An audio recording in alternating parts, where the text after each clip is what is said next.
Hello friends, कैसे हो जी आप सब। आज की क्लास में हम, जैसे आप देख रहे हो, डिबेंचर रिडेम्पशन रिजर्व टॉपिक लिया है मैंने। स्टूडेंट्स, इसमें थोड़ा सा अमेंडमेंट भी आया है दिसंबर 2020 एग्ज़ाम्स के लिए। और ये executive level, professional level, even जो भी कंपनी लॉ पढ़ रहे हैं जिस भी लेवल पर, डिबेंचर रिडेम्पशन रिजर्व एक इम्पॉर्टेंट कंसेप्ट है। आप अकाउंटिंग भी करते आ रहे हो इसकी, और प्रोविजंस भी पढ़ने पड़ते हैं कंपनी लॉ में। इसमें आप किसी भी लेवल पर हो, तो सीएस एग्जीक्यूटिव है, चाहे प्रोफेशनल है, चाहे सीए है, कोई भी है, सबके लिए डिबेंचर रिडेम्पशन रिजर्व एक सुना हुआ नाम है। बट इस नाम के साथ मेरे पास कुछ पीछे क्वेरी आ रही थी कुछ स्टूडेंट्स की, जो क्लास मुझसे नहीं ले रहे, अदरवाइज कांटेक्ट में हैं। तो वो ये कहते थे, सर इस रूल को समझना और इसको कैसे हम ग्रास्प करें, कैसे इसको रिटेन करें, ये बहुत मुश्किल हो रहा है। ये रूल इतना कॉम्प्लेक्स किया गया और निकलता उसमें से कुछ भी नहीं है। जब देखा जाए तो हर चीज़ को हर एग्जाम्प्ट कर दिया गया और समझ नहीं आता कि ये पर्पस क्या है। तो ये अमेंडमेंट मैंने आपको करानी ही थी। तो मैंने कहा चलो आपको इस क्लास को एक और डिफरेंट वे में दिया जाए, सिंपल वे में दिया जाए, ताकि आपको इसको समझ भी आए और आपकी अमेंडमेंट भी हो जाए। तो इस क्लास से मेरे दो पर्पस हैं कि आपको अमेंडमेंट से भी अपडेट कर दूं, वो तो करने को 2 मिनट की है, बट कंसेप्ट को क्लियर भी कर दूं, वो मेरी कोशिश है। तो साथ में अमेंडमेंट का मतलब भी आप समझ जाओगे कि क्यों लाई गई, क्या प्रॉब्लम थी। तो मैंने इस क्लास में ओनली स्पेसिफिकली डिबेंचर का सेक्शन 71 है, बट मैंने पूरा सेक्शन नहीं लिया, सिर्फ उसका पार्ट लिया है डिबेंचर रिडेम्पशन रिजर्व का। तो आपको जब भी आप डिबेंचर के बारे में पढ़ते हो तो याद करो, कंपनी लॉ में सेक्शन 71 में सबसे पहले इसके बारे में बात आती है कि कंपनी डिबेंचर कैसे इशू करेगी। डिबेंचर इशू करने के साथ सेक्शन 71 तो पूरा डिबेंचर्स का है, पर्टिकुलरली सबसेक्शन 4 में बोला गया कि कंपनी को डीआरआर बनाना है, डिबेंचर रिडेम्पशन रिजर्व। और उसके साथ डिबेंचर्स का पूरा रूल तो 18 है, बट स्पेसिफिकली सब रूल 7 डीआरआर के बारे में बात करता है। वही मैंने अभी आपको एक बार पढ़वाते हैं, रीड करते हैं और वो समझने की कोशिश करते हैं कि दिक्कत क्या आती है, फिर उसको एक सिंपल फॉर्म में लेकर चलेंगे। तो आपको डीआरआर से रिलेटेड प्रोविजन दो आ गए हमारे पास, सेक्शन 71 सबसेक्शन 4, साथ में company shares capital and debenture rules, उसमें रूल 18 का सब रूल 7। इन दो को हमने समझना है, डीआरआर को मिलाकर कि क्या बोला गया है। देखिए, सेक्शन 71 सब सेक्शन 4 कहता है कि company shall create DRR, company को डीआरआर बनाना है। अब किस कंपनी को बनाना है, किसको नहीं बनाना, वो बोला गया है रूल 18 में। वो बाद में आएंगे, वही कॉम्प्लेक्स चीज है। 71 में फिर सेकंड बात बोली गई कि डीआरआर आउट ऑफ प्रॉफिट होना चाहिए, जो अवेलेबल है फॉर डिविडेंड। अब वो अवेलेबल फॉर डिविडेंड ऑब्वियसली हमारे पिछले साल के होंगे और इस साल के भी हो सकते हैं। तो इसमें भी कोई कंफ्यूजन मत रखना कि करंट ईयर प्रॉफिट ही होगा, नहीं, ऐसा नहीं है, पिछले रिजर्व्स को भी लिया जा सकता है। फिर जो भी हम डीआरआर बनाएंगे उसका लिए हम जो अमाउंट निकालेंगे, एक सेपरेट अकाउंट क्रिएट करते हैं अकाउंटिंग एंट्री में, आप जानते हो, और उसको क्रेडिट कर देते हैं। और वो अकाउंट अमाउंट जो यूटिलाइज होगा डीआरआर बनाने का पर्पज है, इसके नाम से ही पता चल रहा है, रिडेम्पशन रिजर्व। तो रिडेम्पशन के टाइम पर ही इस फंड को यूटिलाइज किया जाएगा, और अदरवाइज किसी पर्पज के लिए कंपनी इसको यूज नहीं करेगी। तो सेक्शन 71(4) ने तो इतना बोलकर छोड़ दिया। इसकी सारी बात हमें समझ आई कि सेक्शन 71 सब सेक्शन 4 ने कहा कि कंपनी डिबेंचर इशू कर रही है तो उसको डीआरआर बनाना पड़ेगा। अब किस कंपनी को बनाना है, किसको नहीं बनाना, रूल 18 पढ़ना पड़ेगा। सेकंड, जो डीआरआर बनेगा एक सेपरेट अकाउंट होगा, उसमें जो सोर्स ऑफ अमाउंट आएगा वो आउट ऑफ प्रॉफिट होगा, जो डिविडेंड के लिए डिस्ट्रीब्यूट करने के लिए अवेलेबल होता है। अब वो प्रॉफिट करंट ईयर का भी हो सकता है और प्रीवियस ईयर्स का भी, और वो अमाउंट हम अलग से क्रेडिट कर देंगे डीआरआर अकाउंट को, और उसको तब तक नहीं छेड़ेंगे जब तक डिबेंचर रिडीम नहीं हो जाते, तो उसी अमाउंट को निकालकर हम रिडीम करेंगे। ये बात हमें क्लियर हुई। अब रूल 18 सब रूल 7 कहता है कि कंपनी को जब डीआरआर बनाना है तो उसको ये कंडीशंस फॉलो करनी पड़ेंगी। जब डिबेंचर इशू करने हैं तो डीआरआर भी बनाना पड़ेगा, साथ में एंड इन्वेस्टमेंट और डिपॉजिट करनी पड़ेंगी जो करंट ईयर में डिबेंचर मैच्योर हो रहे हैं, और कमिंग ईयर में मैच्योर हो रहे हैं उसके प्रोविजन को लेकर, तो उसको भी समझने की कोशिश करेंगे। दो ही चीजें हैं जो बात करनी है हमें, तो हमें इस सारी कंसेप्ट में ये समझने की कोशिश करनी है कि डीआरआर किस कंपनी को बनाना है और किसको नहीं बनाना। सेकंड, उस डीआरआर के साथ एक और कंडीशन है कि कुछ कंपनियों को इन्वेस्टमेंट और डिपॉजिट करना है उस रिडेम्पशन पार्ट का कुछ अमाउंट जिस ईयर में रिडेम्पशन होगी। तो इस कंसेप्ट को भी विद एग्जांपल मैं समझाने की कोशिश करूंगा। हालांकि लैंग्वेज यहां पर ये दी हुई है, इन्वेस्टमेंट और deposit in respect of debenture maturing during the year ending 31 March of the next year. पहली बात तो यहाँ कोई फाइनेंशियल ईयर की बात नहीं की गई है। मान लो अगर मैं आज अक्टूबर 2020 की बात करता हूँ तो नेक्स्ट ईयर का मार्च कौन सा आएगा, 21 मार्च। तो इस साल में हमें अप्रैल से पहले पहले इसका प्रोविजन करना था। तो अभी हम इसको डीप में नहीं जाते, सिर्फ हम इतना समझते हैं हमने अभी तक जो पढ़ा वो क्या पढ़ा। सेक्शन 71 सबसेक्शन 4 ने तो बोला जी कंपनी को डीआरआर बनाना पड़ेगा। रूल 18 सब रूल 7 ने भी शुरुआत ही इसी से की कि कंपनी डीआरआर बनाएगी और इन्वेस्टमेंट भी करेगी और डिपॉजिट भी करेगी। अब कौन सी कंपनी करेगी और कौन सी कंपनी नहीं करेगी, एक बार एग्जैक्ट हम प्रोविजन पर आते हैं, फिर हम अपनी लैंग्वेज पर आएंगे कि हमने इसको अपने हिसाब से कैसे समझना है। देखो जी, ये मैंने आपको करवा दिया सेक्शन 71 सब सेक्शन 4 की कंपनी रिडेम्पशन डीआरआर बनाएगी, आउट ऑफ प्रॉफिट होगा और यूटिलाइज कहां से पे होगा, ये हमने पढ़ लिया। नेक्स्ट आया अब रूल 18। रूल 18 का सब रूल 7, ये नोट्स मैंने बना दिए हैं और आपको ये नोट्स expertbano.com पर मिल जाएंगे। ये मैं दोबारा लास्ट में फिर लिख दूंगा, मैं यहीं पर लिख देता हूं कि आपको नोट्स ढूंढने में दिक्कत ना हो। expertbano.com का आप लिंक पे जाओगे तो आपको फ्री नोट्स का एक लिंक है, उसमें ये आपको सारे नोट्स मिल जाएंगे। उसमें हमारे सारे सब्जेक्ट्स के हैं, लॉ के भी और गावस्कर के टैक्स के तो होते ही हैं, तो साथ में मेरे भी लॉ के वहां पर आपको मिल जाएंगे फ्री नोट्स के जब आप लिंक पर जाओगे। तो companies share capital and debenture rules, rule 18 सब रूल में क्या बोला गया कि कंपनी को डीआरआर बनाना है और वो डिपॉजिट और इन्वेस्टमेंट कर देगी। अब मान लो आज हमने डिबेंचर इशू किए 5 साल के लिए किए थे, तो जब 5th ईयर आएगा हमारा मैच्योरिंग ईयर आएगा, उस ईयर में अप्रैल से पहले पहले हमें कुछ पार्ट अलग से निकालकर इन्वेस्ट करना होगा। अभी हमें इतना समझना है। तो रूल 18 में दो बात की गई, डीआरआर बनाओ, दूसरा इन्वेस्ट और डिपॉजिट करो, दो चीजें आई। फिर सेम रूल 18 में भी वही बात दोहराई गई कि ये आउट ऑफ प्रॉफिट होगा। लिमिट मेन कितना अमाउंट का डीआरआर बनाना है और किस कंपनी को बनाना है और किसको नहीं बनाना, ये भी बड़ा सिंपल सा है जी। 10% of value of outstanding debenture, जितने अमाउंट के हमने डिबेंचर इशू किए हैं उसके 10% का हमें डीआरआर बनाना है। आज तो हम डीआरआर बनाएंगे और मैं इसको आपको एक बार लिखकर ही समझा देता हूं कि अभी तक हमने जो बात की वो क्या है।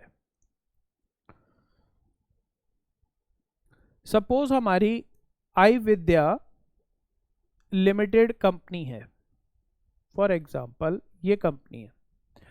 आई विद्या अगर इशू करती है डिबेंचर्स, सपोज ₹100 करोड़ के डिबेंचर इशू करती है, ये इशू करती है सपोज अक्टूबर 2020 में डिबेंचर इशू किए। इसकी मैच्योरिटी फॉर एग्जांपल 5 इयर्स है, 5 इयर्स के लिए किए। तो आज दो पार्ट हो गए, हमें अब डीआरआर भी बनाना है और इन्वेस्टमेंट भी करनी है या कुछ अमाउंट डिपॉजिट करना है।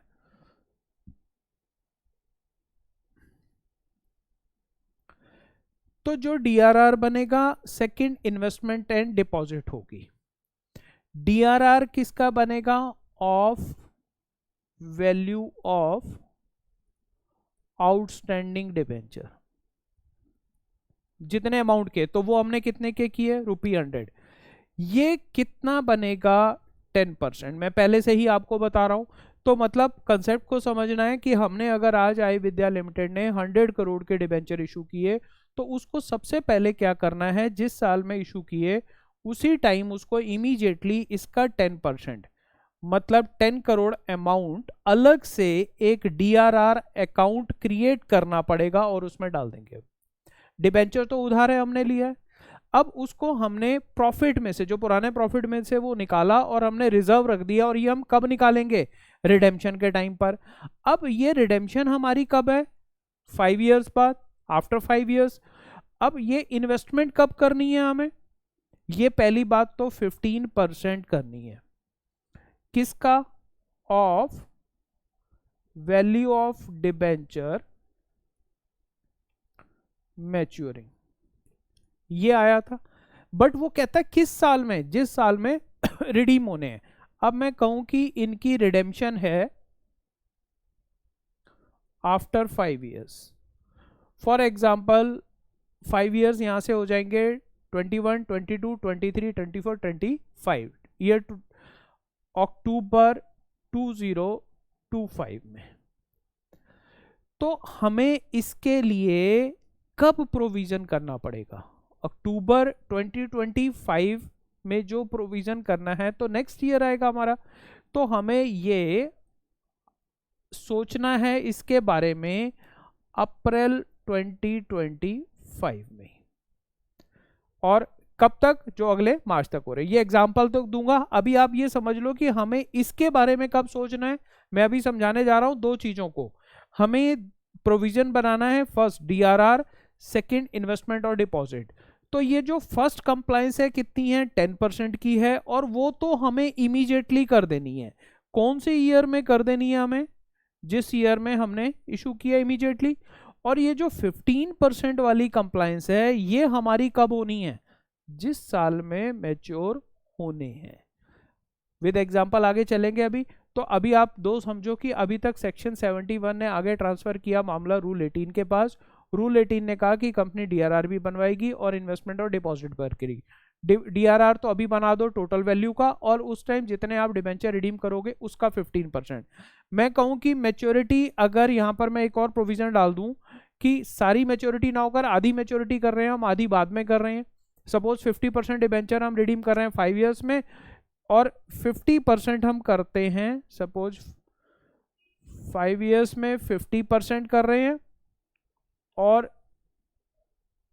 8 इयर्स कर देता हूं मैं इसको,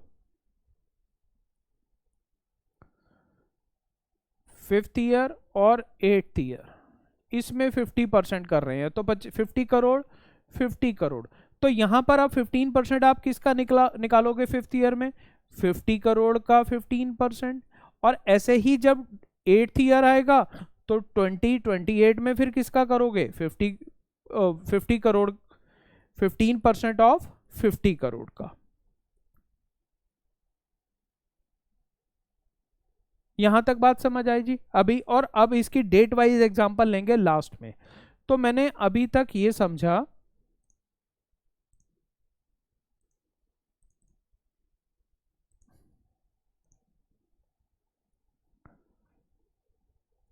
हमने इसको ये समझा अभी तक कि कंपनी को दो चीजें करनी है, डीआरआर बनवाना है और इन्वेस्टमेंट करनी है या डिपॉजिट करने हैं।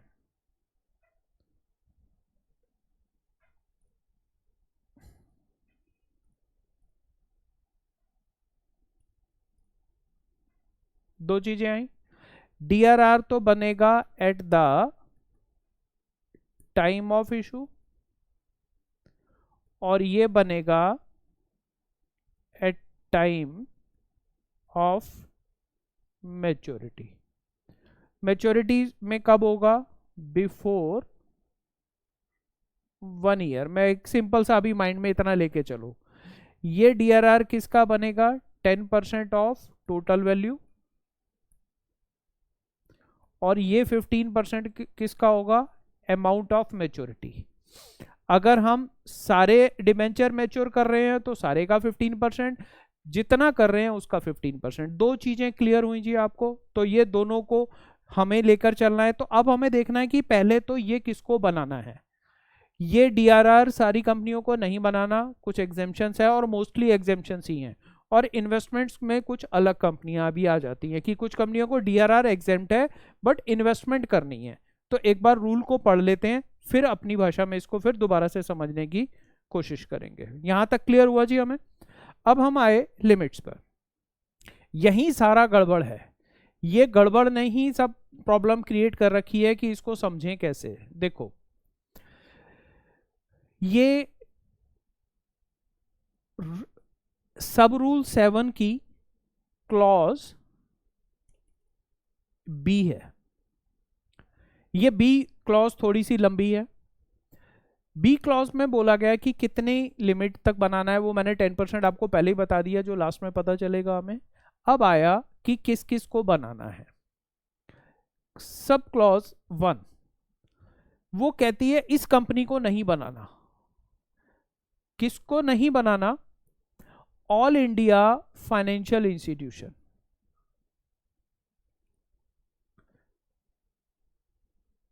दूसरा, बैंकिंग कंपनी, चाहे वो पब्लिक इशू से करें चाहे प्राइवेट प्लेसमेंट से करें। देखो डिबेंचर, ये आप जानते हो, कंपनी लॉ पढ़ चुके हो कि डिबेंचर दो तरह से या शेयर हैं, दो तरह से इशू हो सकते हैं, प्राइवेट प्लेसमेंट से या पब्लिक ऑफर से। बाकी right issue, preferential issue, bonus issue छोड़ दो, डिबेंचर में बोनस इशू का कोई रोल नहीं है। मेन आपको अभी ये समझना है कि हम प्राइवेटली प्लेस करेंगे या पब्लिकली। प्राइवेटली मतलब हम प्राइवेट इन्विटेशन से देंगे पर्टिकुलर पर्सन को, सेक्शन 42 अप्लाई हो जाएगा। पब्लिक इशू लाएंगे तो सेक्शन 23, 24, 26 प्रोस्पेक्टस के सेक्शन अप्लाई हो जाएंगे, प्लस सेबी की आईसीडीआर रेगुलेशन हो जाएंगी। और सेबी ने भी आईसीडीआर रेगुलेशन नॉन कन्वर्टेबल की अलग बना रखी है और कन्वर्टेबल की शेयर्स की रेगुलेशंस के साथ ही हैं। तो ये सिक्योरिटी लॉ वाले बच्चे ज़्यादा जानते हैं, अभी आपको उसमें नहीं जाना। आपको इतना समझना है कि एक कंपनी दो रास्तों से डिबेंचर इशू करेगी, प्राइवेटली इशू कर देगी या पब्लिक ऑफर लाएगी। दोनों केस में ऑल इंडिया फाइनेंशियल इंस्टीट्यूशन और बैंकिंग कंपनियों को नहीं बनाना। फिर सब रूल 2 कहता है other financial institution.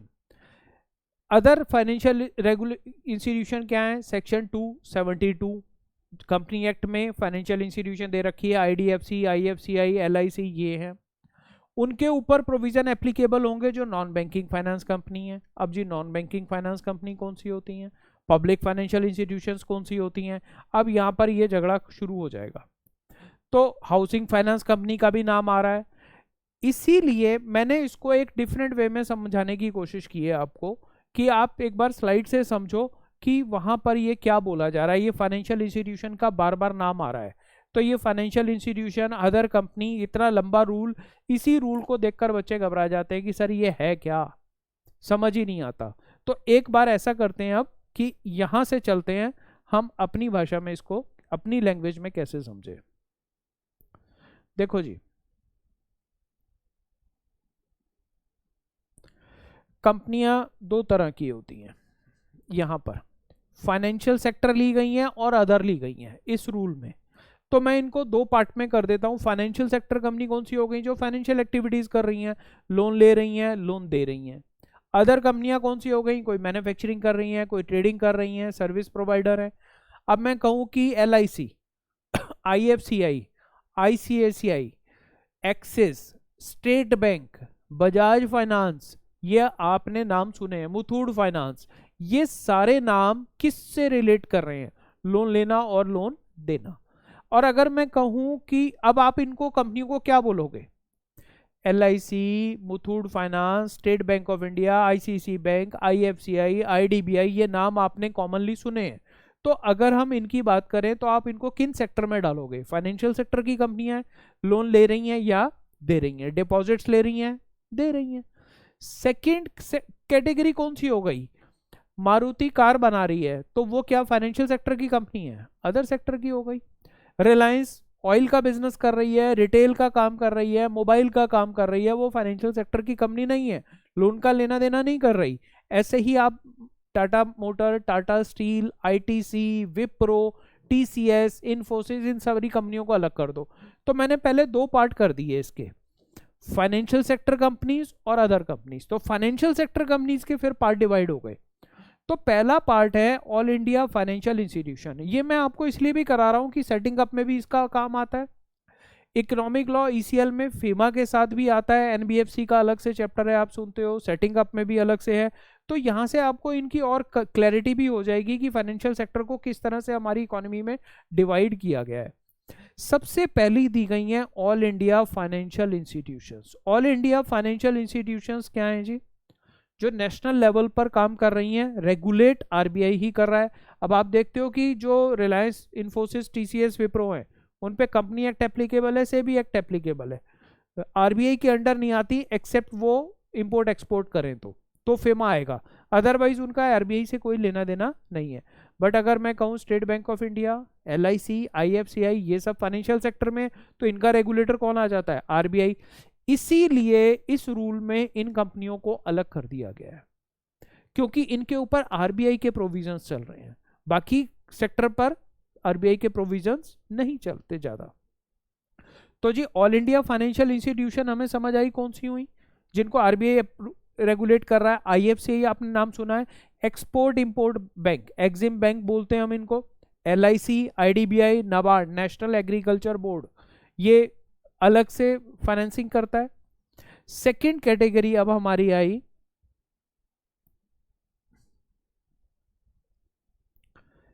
Second category banking companies.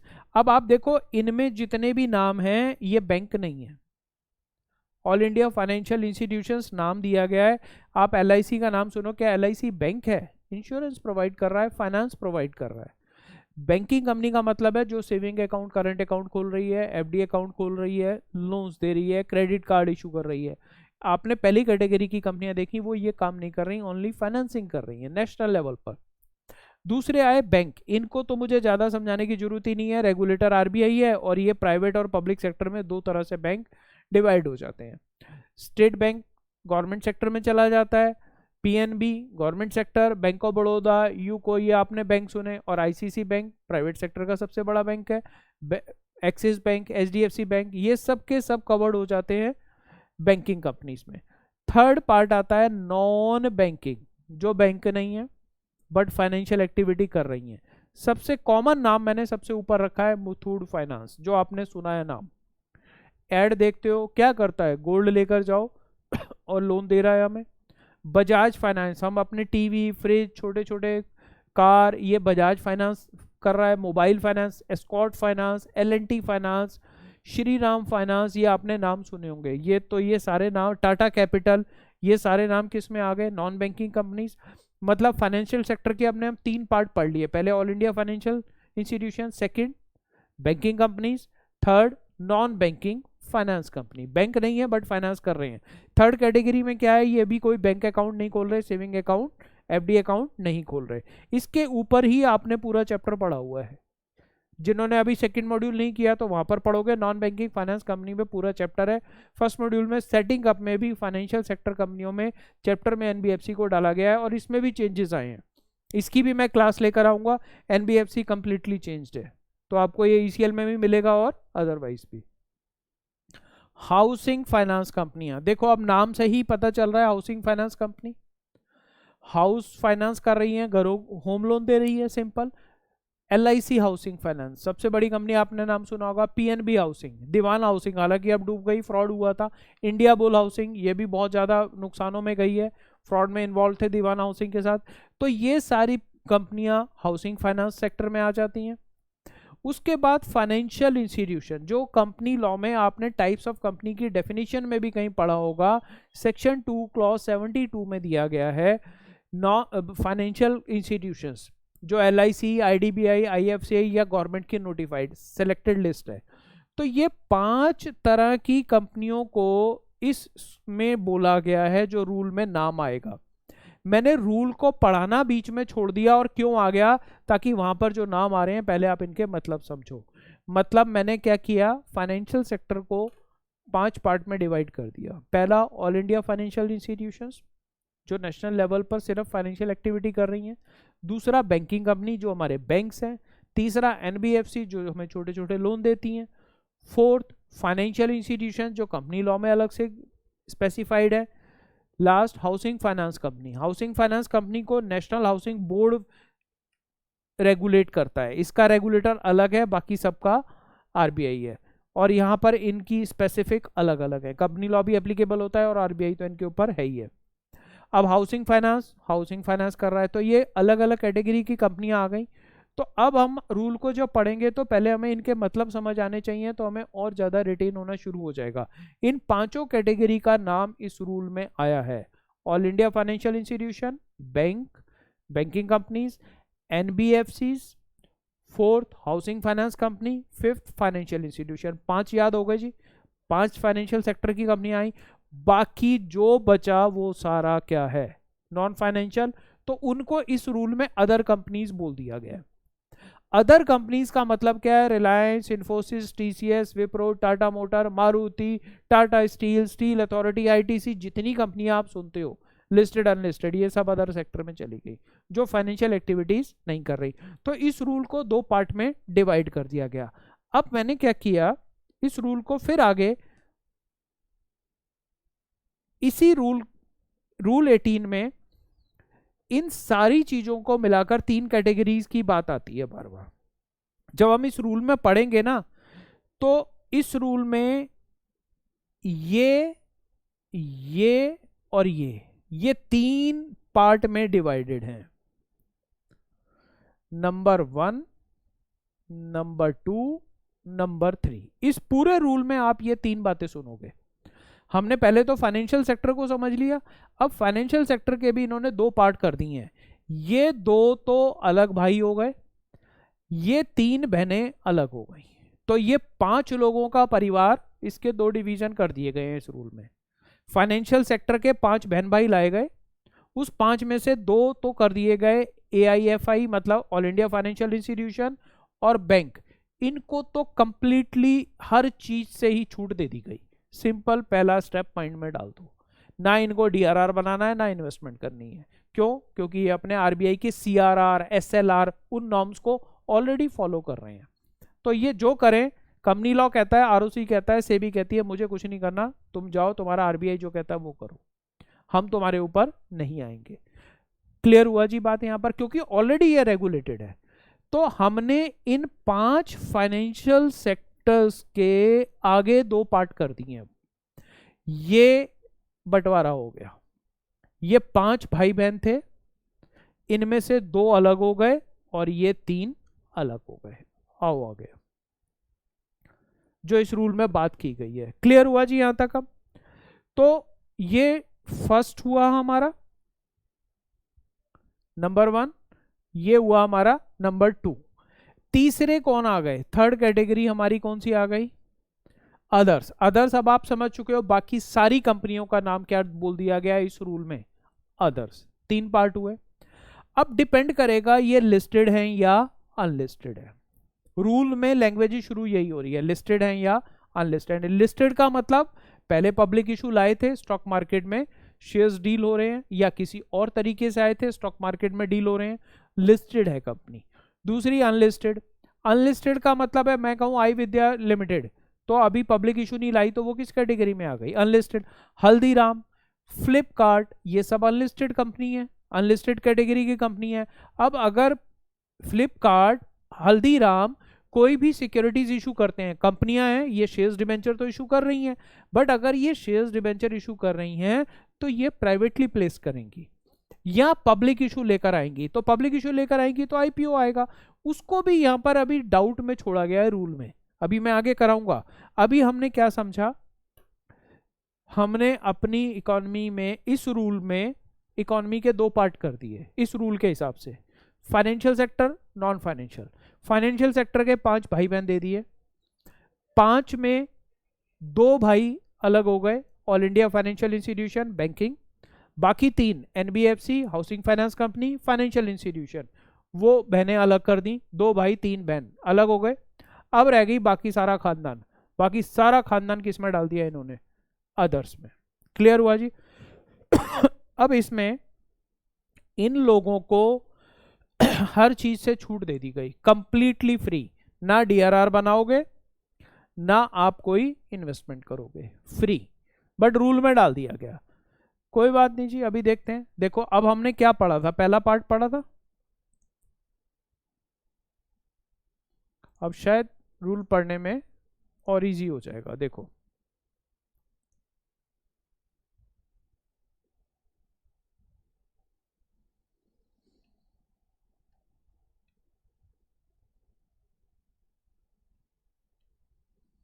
हो जाए,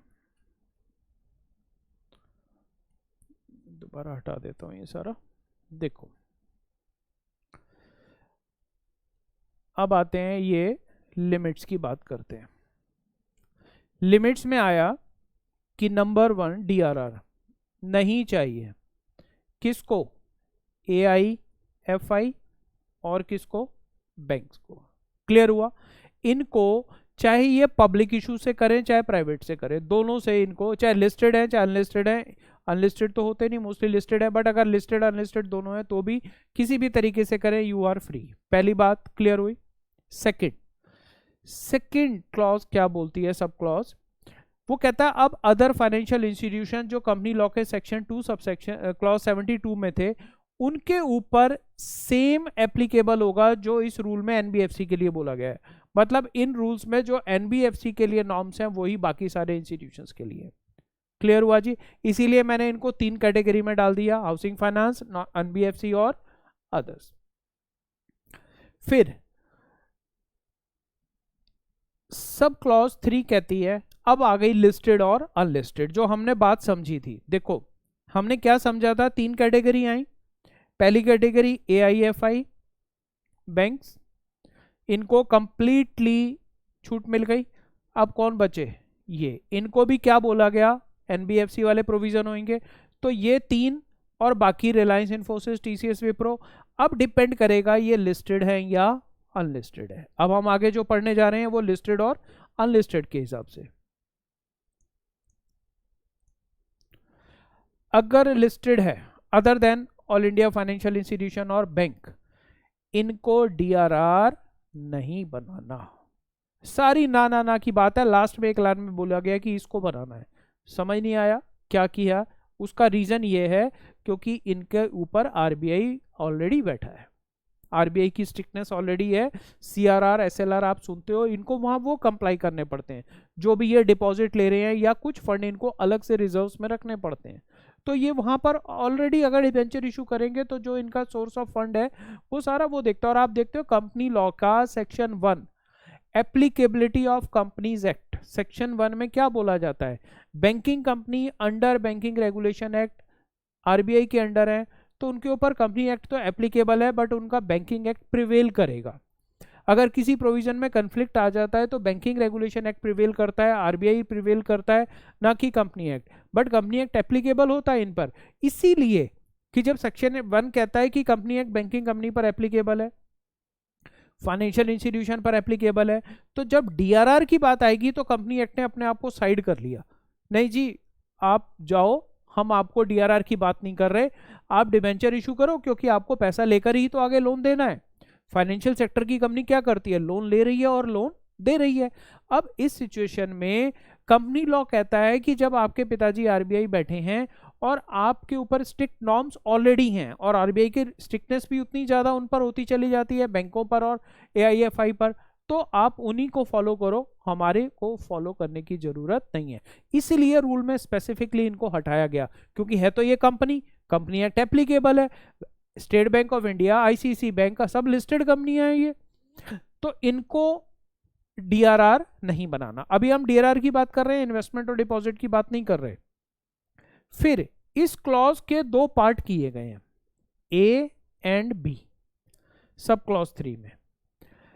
अब लिस्टेड कंपनी है, DRR नहीं बनाएगी।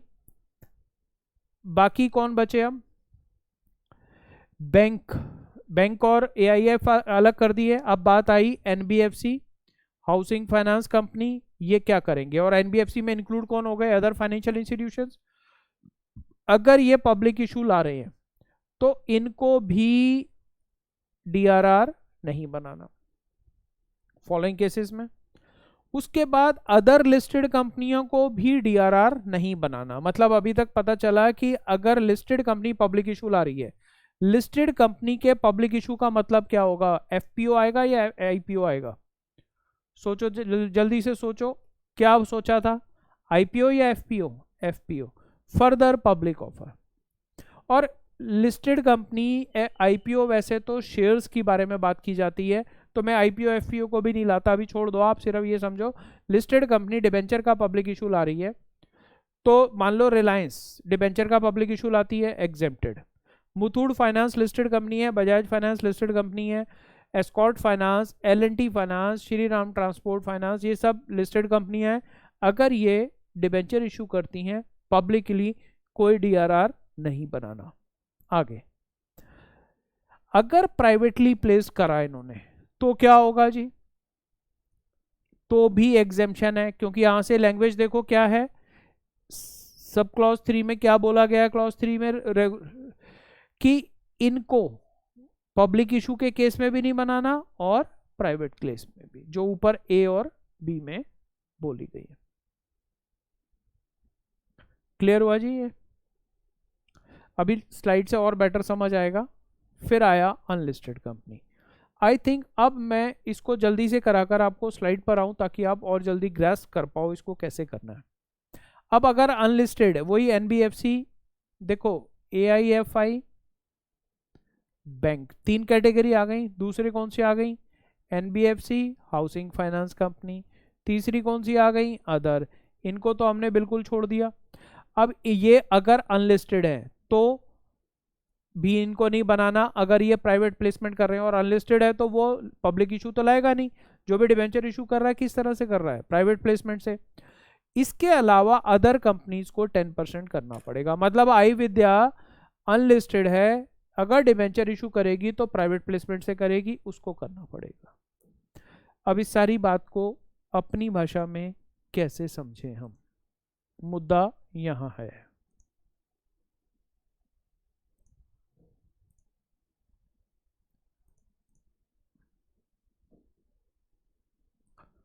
देखो मैंने यहां तक, इनको तो अब अलग ही कर दें हम, इनकी बात करने की जरूरत ही नहीं है। अब हमें बात करनी है किसकी? इन दोनों की। तो अगले पार्ट में हमने अब जो पढ़ा समझा वो ये आया। देखो ये कंपनियां मैंने कहा था ना, लिस्टेड हैं या अनलिस्टेड है, रूल में इसी के हिसाब से चला गया है। तो मैंने भी इसी तरह से समझने की कोशिश की है कि अगर NBFC फाइनेंशियल इंस्टीट्यूशन और हाउसिंग फाइनेंस कंपनी लिस्टेड है, या दूसरी कंपनियां रिलायंस, इंफोसिस, TCS वगैरह लिस्टेड है, अब अगर वो पब्लिक इशू लाती हैं तो DRR नहीं बनाना, प्राइवेट प्लेसमेंट करती हैं तो भी DRR नहीं बनाना। तो मतलब इनको कंप्लीटली DRR नहीं बनाना। उस रूल में जो लिखा गया उसका मतलब ये है कि अगर ये सारे लिस्टेड हैं और पब्लिक इशू लाएं चाहे प्राइवेट प्लेसमेंट करें, दोनों ही केसेस में इनको DRR नहीं बनाना। फिर आया, अभी इन्वेस्टमेंट की बात नहीं कर रहे हम, अनलिस्टेड कंपनी दो तरह से बांटा गया था। अब NBFC अनलिस्टेड है, मान लो आई विद्या फाइनेंस लिमिटेड है, अनलिस्टेड है, तो अनलिस्टेड है तो वो पब्लिक ऑफर तो लाएगी ही नहीं, वो प्राइवेट प्लेसमेंट करेगी। तो अगर आई विद्या NBFC है तो उसको DRR नहीं बनाना। बट अगर आई विद्या मान लो एजुकेशन सेक्टर की है तो उसको DRR बनाना है। सिर्फ कितना बनाना है? 10% of value of outstanding debentures. मतलब सारी बात का क्रक्स क्या निकला? हमने ये 3 पार्ट में कंपनियां डिवाइड कर दी थी, इनको तो हर तरफ से आजादी। ये अगर लिस्टेड हैं, चाहे ये पब्लिक इशू लाएं चाहे प्राइवेट प्लेसमेंट करें, दो तरह से लाएंगी, ये पब्लिक ऑफर लाएंगी या प्राइवेट प्लेसमेंट लाएंगी, DRR नहीं बनाना। अब रह गई अदर्स। अदर्स अगर तो लिस्टेड हैं तो नहीं बनाना, और अगर अनलिस्टेड हैं तो बनाना है। वो अनलिस्टेड कैसे करेगी? प्राइवेट प्लेसमेंट लाएगी। तो क्वेश्चन ये आएगा कि जब ये पब्लिक इशू लाएगी तो क्या करना पड़ेगा? उस पर अभी ये प्रोविजन साइलेंट है। क्लियर हुई जी बात यहां पर?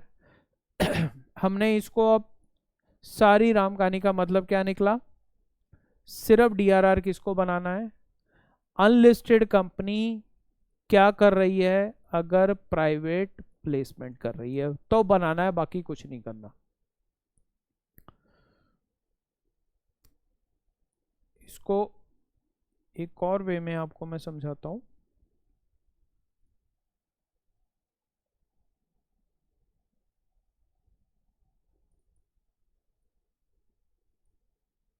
देखो देखो जब भी कोई कंपनी है इशू ऑफ डिबेंचर करेगी तो उसके पास दो रास्ते हैं, पब्लिक ऑफर लाएगी या प्राइवेट प्लेसमेंट करेगी। अब अगर ये कंपनी AIFI है या बैंक है, तेरी छुट्टी, DRR नहीं बनाना। दूसरा कैटेगरी हमारी कौन सी आई, NBFC, हाउसिंग फाइनेंस कंपनी या अदर फाइनेंशियल सेक्शन 72 वाली। पब्लिक ऑफर लाएंगी, नहीं करना। प्राइवेट प्लेसमेंट लाएंगी, नहीं करना। अब आ गई अदर्स। पब्लिक ऑफर लाएंगी तो साइलेंट है, इनको हम लिस्टेड हैं चाहे ये अनलिस्टेड है, मैं ये भी डाल देता हूं यहां पर, वेदर लिस्टेड और अनलिस्टेड। अब अदर्स में दो कैटेगरी आ जाएंगी, लिस्टेड है, पब्लिक ऑफर ला रही है, नहीं बनाना। प्राइवेट प्लेसमेंट कर रही है, नहीं करना। अनलिस्टेड है तो पब्लिक ऑफर तो लाएगी नहीं, यहां पर बनाना है। ये सारी पूरे रूल का क्रक्स ये निकला। तो मतलब एक तरह की आप सिर्फ रिवर्स भी याद कर लो कि भैया सिर्फ अनलिस्टेड कंपनी, अदर कैटेगरी वाली, फाइनेंशियल सेक्टर वाली नहीं, NBFC नहीं। मतलब मैं आपको दोबारा आई विद्या का एग्जांपल देता हूं। अगर आई विद्या NBFC का काम करती है, हाउसिंग फाइनेंस का काम करती है, बट वो लिस्टेड नहीं है, तो उसको DRR नहीं बनाना। बट अगर आई विद्या एजुकेशन सेक्टर में है, डिबेंचर इशू करती है, तो ऑब्वियसली प्राइवेट प्लेसमेंट से करेगी, उसको DRR बनाना पड़ेगा। हल्दीराम प्राइवेट लिमिटेड, फ्लिपकार्ट, दोनों अदर कैटेगरी की हैं, फाइनेंशियल सेक्टर की नहीं है, अनलिस्टेड है। अगर आज ये डिबेंचर इशू करेंगी तो प्राइवेट प्लेसमेंट से करेंगी, DRR बनाना पड़ेगा। और अगर यही हल्दीराम फाइनेंशियल सेक्टर की होती, अनलिस्टेड है, तो DRR नहीं बनाना था, अगर वो NBFC है, HFC है या फाइनेंशियल सेक्शन 2 क्लॉज 72 वाली है। क्लियर हुआ जी बात? अभी मैंने इसको आगे भी समझाया हुआ है, सिंपल। अब बात आई कि ये DRR का पैसा कहां से लाएंगे। सोर्स ऑफ DRR, ये आउट ऑफ प्रॉफिट होगा, अवेलेबल फॉर डिविडेंड, ये हम बात कर चुके हैं। लिमिट की बात हो गई। ये ध्यान रखना DRR किसके लिए बनेगा, कन्वर्टेबल पोर्शन का नहीं बनेगा। मान लो हमने 100 करोड़ के डिबेंचर इशू किए, 50% कन्वर्टेबल है, 50% नॉन कन्वर्टेबल है, तो DRR 50% का बनेगा, पूरे 100 करोड़ का नहीं बनेगा। ये क्वेश्चन पूछा जा सकता है एग्जाम में। दूसरा, इस अमाउंट को आप सिर्फ रिडेम्पशन के लिए यूज करोगे, इसके अलावा कहीं और यूज नहीं करोगे, ये भी मैं बता चुका हूं। अब बच्चा कहता है कि सर आपने ये तो याद करवा दिया कि एक ही कैटेगरी याद कर लो, अनलिस्टेड कंपनी अदर कैटेगरी वाली है तो उसको DRR बनाना है। मैंने इतनी सारी मेहनत क्यों की, फिर ये रूल में क्यों लिखा गया, हम छोड़ दें रूल में क्यों लिखा गया। बट अगर एग्जाम में लिखना आ गया कि DRR का प्रोविजन लिखो, किस कंपनी को जरूरी है किसको नहीं है, तो बच्चों को कंफ्यूजन वो हो रहा था हाउ टू राइट, उसको मैंने सिंप्लीफाई किया, जो मैंने ये आपको बनाकर दिया है कि ये आप याद कैसे करो। मेरा पर्पस सिर्फ ये था। क्लियर हुआ जी यहां तक? तो ये बात हमने यहां तक की कर ली, 10% ऑफ वैल्यू ऑफ डिबेंचर बनेगा, जितना हमने नॉन कन्वर्टेबल पार्ट का, कन्वर्टेबल पार्ट का नहीं। यहां तक बात क्लियर? अब बात आई, लॉ कहता है कि जिन लोगों ने डिबेंचर इशू कर दिया ना, कोई दिक्कत नहीं, 10% अगर उनके ऊपर DRR एप्लीकेबल था, 10% DRR बना दो, नहीं था तो DRR नहीं बनाओगे।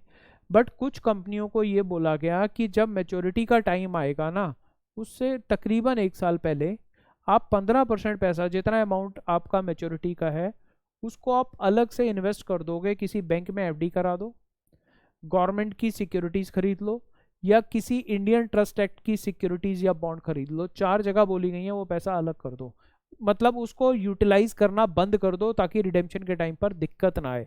देखो आपने सहारा का केस सुना, डिबेंचर इशू किए थे, रिडीम नहीं कर पाए, उनके मालिक जेल में काफी टाइम रहे, हजारों करोड़ का घोटाला है, वो 20,000 करोड़ से ऊपर तो सेबी ने बोल रखा, 28,000 करोड़ की उनको देना है पैसा वापस। ये सारा प्रॉब्लम ही यहीं आती है। यस बैंक ने डिबेंचर इशू कर रखे थे, फ्रॉड हो गया, नहीं रिडीम कर पा रहे वो, चलो आरबीआई बैठा है पैसे दिलवा देगा किसी तरीके से, बट कई कंपनियां, दीवान हाउसिंग वगैरह, जो डिबेंचर इशू कर रखे थे वो रिडीम नहीं कर पाए। तो पर्पज ही यही है कि जो पैसा आपने लिया है, अगर रिडेम्पशन का टाइम आ रहा है तो 1 साल पहले 15% पैसा अलग निकाल के रख दो, 10% डीआरआर आपने अलग बना रखा है, ताकि आप पैसा उस टाइम पर वापस कर पाओ। और कंपनी के बारे में पहले से ही पता चल जाएगा कि वो फाइनेंशियली स्ट्रांग है या नहीं। देखो, अब इन्वेस्टमेंट किस कंपनी को करनी है, इसमें डीआरआर में तो हमने देखा कि सिर्फ एक ही कंपनी आई, और वो भी कौन सी, अनलिस्टेड। बट इन्वेस्टमेंट और डिपॉजिट में अगर एनबीएफसी और अदर्स पब्लिक इशू लाती हैं तो उनको इन्वेस्टमेंट करनी पड़ेगी। मैंने यहां पर डीआरआर लिख दिया है, इसको मैं ठीक कर देता हूं।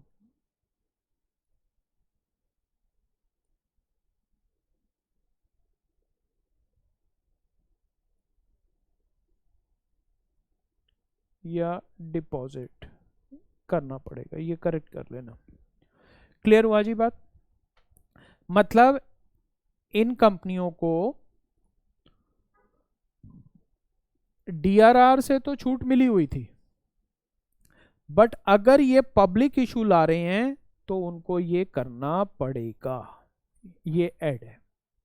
ठीक है जी। अगर प्राइवेट प्लेसमेंट कर रहे हैं तो नहीं करना, मतलब ये सारी कैटेगरी डीआरआर से तो एग्जेम्प्ट थी, चाहे प्राइवेट प्लेसमेंट करे चाहे पब्लिक इशू लाए, बट इन्वेस्टमेंट इनको करनी पड़ जाएगी अगर पब्लिक इशू से पैसा लिया है इन्होंने तो। क्लियर हुआ जी? अमेंडमेंट मेन क्या आई है, जो 5 जून 2020 से आई है, कि पहले प्राइवेट प्लेसमेंट से अगर अदर कंपनी करती थी तो उसको करना पड़ता था। यहां पर यही अमेंडमेंट आई है कि इनको भी एग्जेम्प्ट किया गया है। This is amendment. अमेंडमेंट तो छोटी सी है, बट इस कंसेप्ट को समझाने के कारण मैंने कहा चलो अमेंडमेंट भी हो जाएगी और आपको कंसेप्ट भी समझ आ जाएगी। मतलब पहले क्या था, NBFC, HFC, financial institutions, other companies, अगर वो लिस्टेड है तो वो डिबेंचर इशू करें पब्लिकली या प्राइवेटली, डीआरआर भी नहीं बनाना, इन्वेस्टमेंट भी नहीं, इन्वेस्टमेंट करनी थी। बट अदर कंपनी प्राइवेटली कर रही थी तो उसको तब इन्वेस्टमेंट करनी पड़ती थी, जो अब एग्जेम्प्ट हो गई एक तरह से। मतलब आज रिलायंस लिस्टेड कंपनी है, डिबेंचर इशू करती है, तो उसको पब्लिक इशू से करती है तो इन्वेस्टमेंट और डिपॉजिट नहीं करना, बट अगर वो प्राइवेट प्लेसमेंट से करती है तो फिर उसको इन्वेस्टमेंट और डिपॉजिट करना पड़ेगा। क्लियर हुआ जी? उसके बाद एनबीएफसी अनलिस्टेड है तो नहीं करना, बट अदर कंपनियां जिनके ऊपर ये डीआरआर भी एप्लीकेबल था और ये भी एप्लीकेबल है।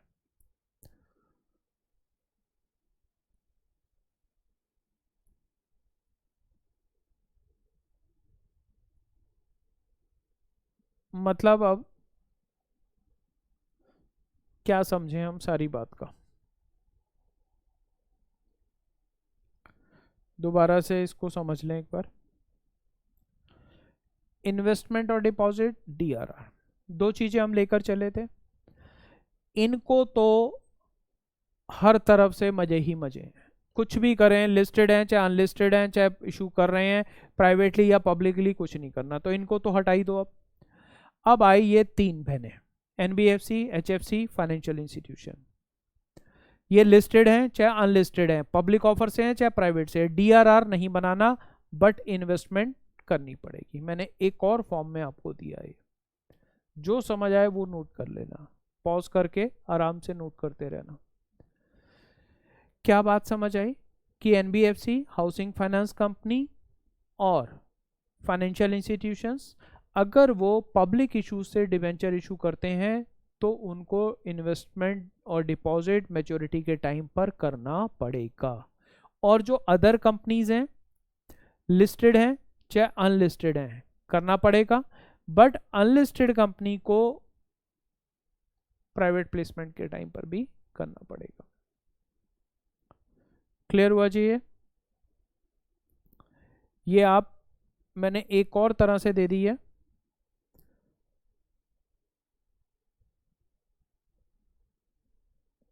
अब आओ एक एग्जाम्पल पर कि ये इन्वेस्टमेंट और डिपॉजिट है क्या। देखो एक एग्जाम्पल लेते हैं। सपोज एक एबीसी लिमिटेड है, उसने नॉन कन्वर्टेबल डिवेंचर इशू किया 100 करोड़ के। डेट ऑफ इशू है 25 फरवरी 2016, 5 साल पहले इशू किए थे, 4 साल पहले।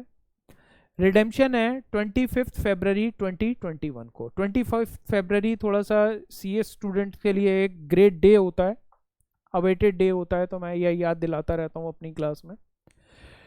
तो जी अब अगर हम कहें कि नेक्स्ट ईयर ये 20, आज की डेट में अगर हम अक्टूबर में बात करें तो 2021 चल रहा है, बट कैलेंडर ईयर बात करें, अगर हम फाइनेंशियल ईयर की बात करें तो ये करंट ईयर है। फरवरी 21, आज क्या बोलोगे आप अक्टूबर 20 में? Current financial year. But provision में बोला गया नेक्स्ट ईयर, फाइनेंशियल ईयर नहीं, नेक्स्ट ईयर मतलब कैलेंडर ईयर। तो आज जो हम बात कर रहे हैं तो हमारे लिए फरवरी 21 जिस दिन आपका रिजल्ट आएगा उस दिन डिबेंचर रिडीम होने हैं, तो उस दिन नेक्स्ट ईयर है। तो कंपनी को क्या करना है, डीआरआर बनाएगी। अगर 18 रूल 18(7) के हिसाब से है तो वो तो इमीडिएटली बनाएगी 10% 100 करोड़ का। कितना हो गया? 10 करोड़। ये कब बना देगी वो? ये तो उसने बनाया होगा 2016 में। अब ये कब करेगी? देखो 2020 में।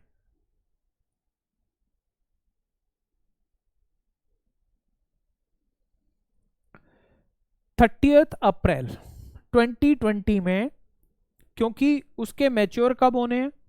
Next year. तो जब अप्रैल 20 आया होगा उससे पहले पहले उसको इस 100 करोड़ का 15%, अब सपोज मैं यहां पर ये लिख दूं कि ये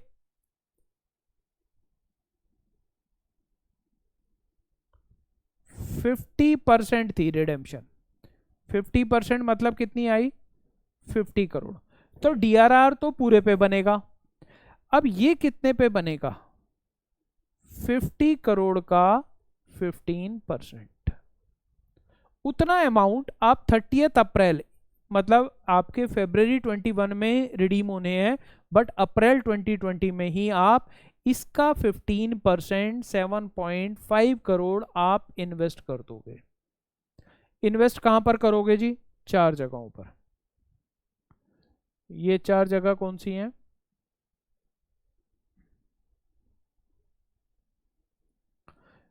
एफडी डिपॉजिट करा दो किसी शेड्यूल कमर्शियल बैंक में, सिक्योरिटीज रख दो, सिक्योरिटीज ले लो गवर्नमेंट की, स्टेट गवर्नमेंट की, बट उन पर कोई इनकम ब्रांचेस और लीन नहीं होना चाहिए, मतलब वो प्लेज्ड या ऑलरेडी उनके ऊपर कोई लोन नहीं होना चाहिए।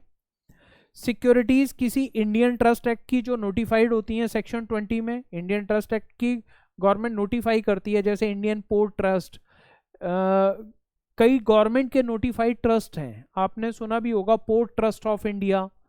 तो ये अलग से ट्रस्ट गवर्नमेंट ने बनाए हुए हैं और वो सिक्योरिटीज इशू करते हैं, तो आप वो खरीद सकते हो। ये सारी सिक्योरिटीज कौन सी हैं? जो हाईली सिक्योर्ड हैं। तो आपका पैसा वो अलग भी नहीं जाएगा और खराब भी नहीं होगा। इसको अब मैं एक एग्जांपल से और लेता हूं, आपको देखना है। अब सपोज मैं कहता हूं आई विद्या लिमिटेड, हमने इशू किए डिबेंचर्स ऑन 5 अक्टूबर 2020। मैच्योरिटी है suppose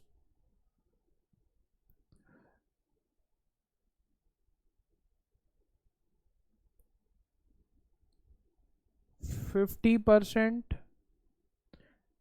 in 5th year, 50% in 8th year, और डिबेंचर इशू किए थे ₹100 करोड़ के। तो 50 करोड़ यहाँ रिडीम होंगे, 50 करोड़ यहाँ रिडीम होंगे, 2 टाइम पर रिडीम होंगे।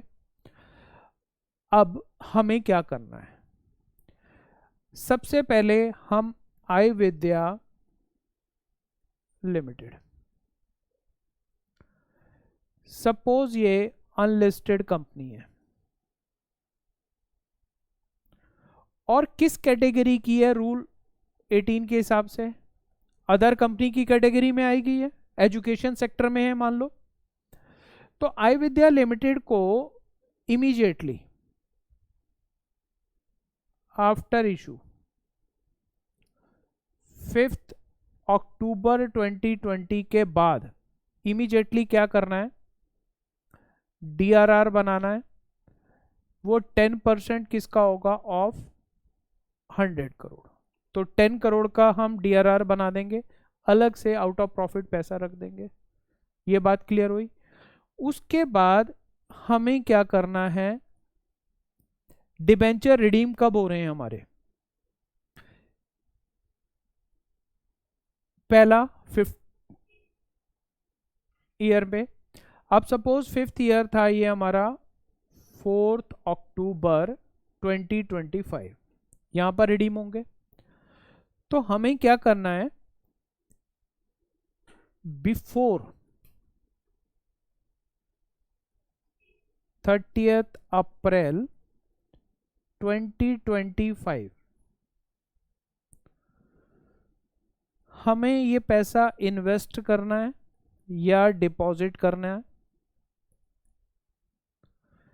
कहां पर करना है, कोई हम डिपॉजिट ले लें शेड्यूल्ड कमर्शियल बैंक में, सिक्योरिटीज ले लें गवर्नमेंट की या किसी ट्रस्ट की, बॉन्ड्स ले लें किसी ट्रस्ट के। ये 4 कैटेगरी है हमारे पास।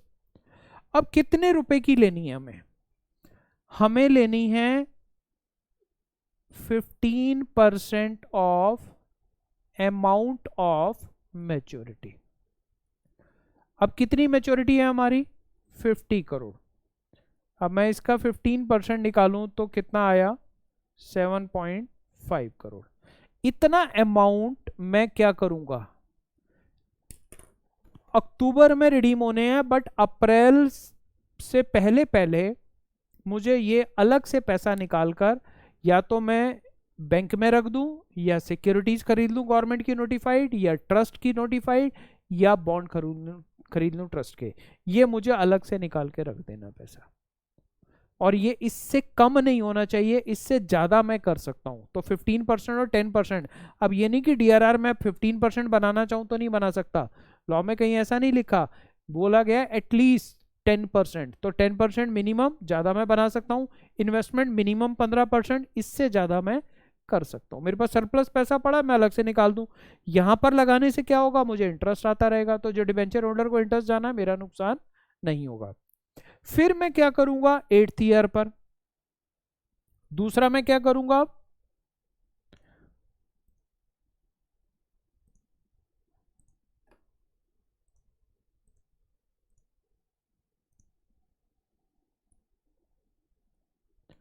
अब 8th ईयर पर 50% मैच्योरिटी है। अब 8th ईयर फिर कब आएगा, 2028 में। वो क्या होगा, अक्टूबर 4th।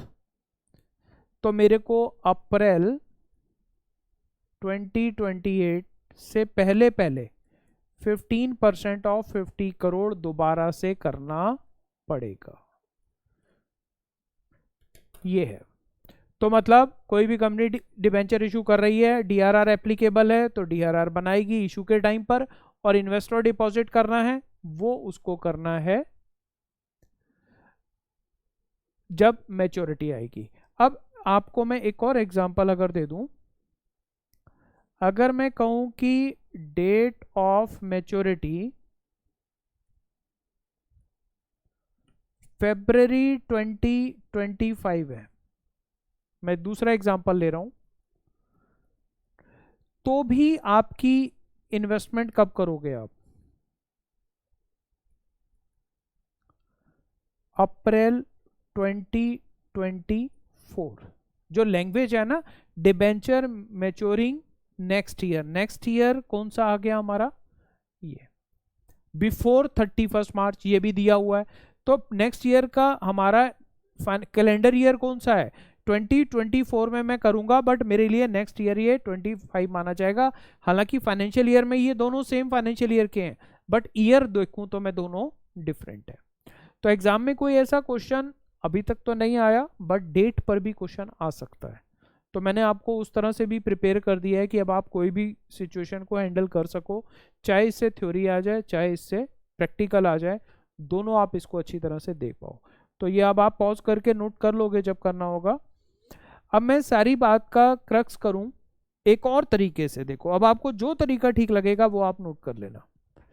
मैंने रूल 18 की एप्लीकेबिलिटी किस किस पर बताई, AIFI बैंक, एक बार रीकैप करवा रहा हूं आपको, NBFC हाउसिंग फाइनेंस कंपनी और अदर, 3 तरह की कैटेगरी की हमने ये समझा कि रूल 18 कहता है DRR भी बनाना है और इन्वेस्टमेंट और डिपॉजिट भी करनी है, 2 चीजें करनी है।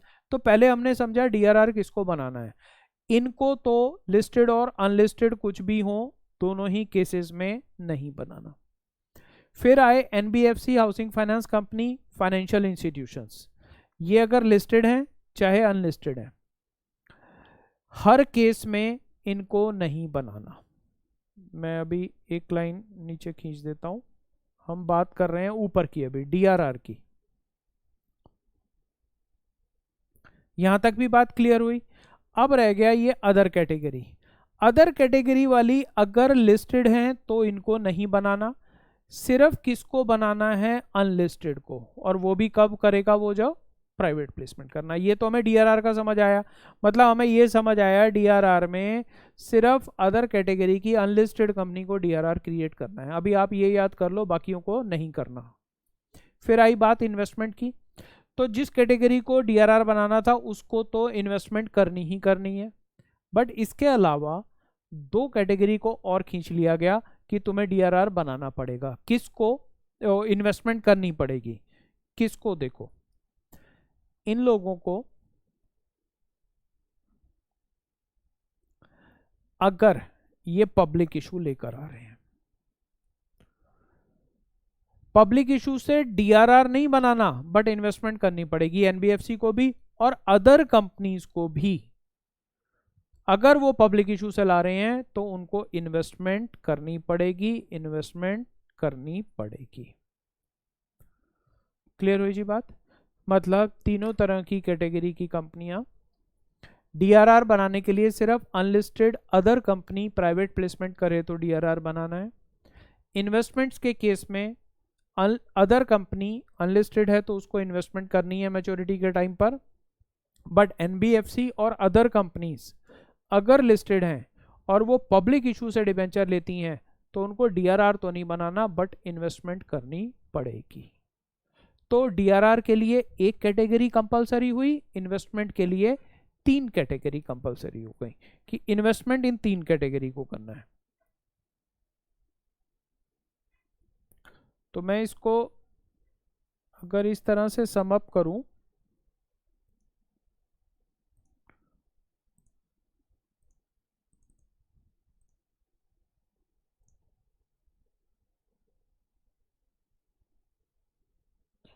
हमने ये देखा, ये देखे,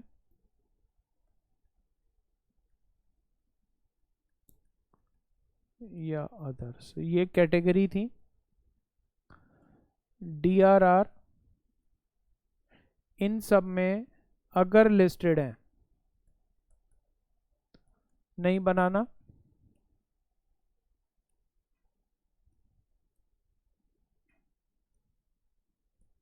और इनको तो हर हाल में ही नहीं बनाना। एक मिनट, इनकी 3 कैटेगरी कर देते हैं, ठीक है जी। चाहे ये पब्लिक ऑफर लाएं चाहे ये प्राइवेट प्लेसमेंट के हैं। अदर्स अगर लिस्टेड है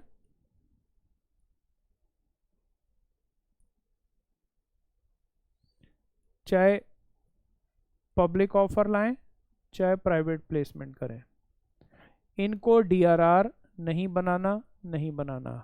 बट अगर ये अनलिस्टेड है तो क्या करेगी, ये प्राइवेट प्लेसमेंट करेगी, इनको डीआरआर बनाना है। क्लियर हुआ जी यहां तक? फिर आया इन्वेस्टमेंट। इन्वेस्टमेंट के लिए 3 तरह की कंपनियों को बनाना है, अनलिस्टेड, अदर, इसको बनाना है। NBFC, housing finance company, financial institution और अदर्स। अगर ये लिस्टेड हैं एंड पब्लिक ऑफर ला रहे हैं तो बनाना है, प्राइवेट प्लेसमेंट पे नहीं बनाना। इनको किस पे बनाना है, सिर्फ अदर कंपनी को प्राइवेट प्लेसमेंट और इनको यहां पर। तो इसको हम ये भी बोल सकते हैं कि NBFC, housing finance company, financial institutions और अदर्स, ये 2 कैटेगरी आ गई।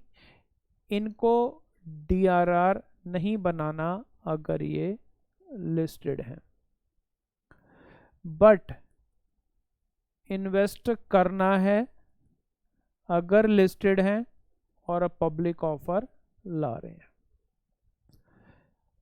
अदर्स लिस्टेड है, इसको मैं अदर्स, हाँ लिस्टेड है, डीआरआर नहीं बनाना।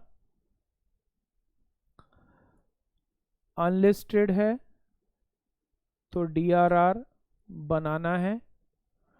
इन्वेस्टमेंट किस किस को करनी है, इसको तो इन्वेस्टमेंट करनी ही है। और इसमें किसको करनी है, अगर ये कंपनियां पब्लिक ऑफर ला रही हैं तो उनको इन्वेस्ट करना पड़ेगा। तो आप कुछ भी मत करो, सिंपल अगर आप इस स्लाइड को भी नोट कर लोगे तो भी बड़ा इजीली समझ आ जाएगा। आई थिंक ये ज़्यादा रेलेवेंट है आपके लिए, आप इसी को समझो, सिंपल। ठीक है जी, तो बाकी आप ये नोट्स आपको अवेलेबल हैं expertbano.com की साइट पर, फ्री नोट्स की कैटेगरी में वहाँ पर अवेलेबल हैं। एग्जाम्पल आप समझ चुके हो किस कंपनी को बनाना है किसको नहीं बनाना। ठीक है जी, करें close. Okay, bye bye, thank you.